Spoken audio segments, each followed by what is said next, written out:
Ayan, kung gusto niyo na po magpalit ng alcohol bottle spray ninyo, ito po yung recommended ko, baka magustuhan niyo yung ginagamit ko.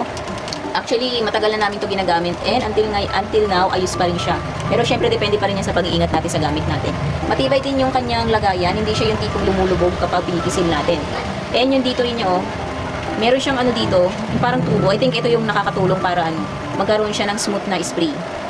Pwede ito magamit pang disinfection, pang sanitizer, pwede siya. Kadalasan ito rin yung mga ginagamit sa office, di ba? Minsan familiar ba kayo dito? And ang nagustuhan ko dito kasi meron silang color white. So kung team puti ka, perfect na perfect to sa'yo. Pero don't worry kasi may other color din na pwedeng pagpilian. Mayroon silang color black.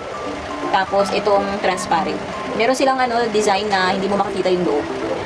Pero mas bet ko tong transparent para mas nakikita ko kung gaano nakarami yung laman sa loob, kung kaunti na ba.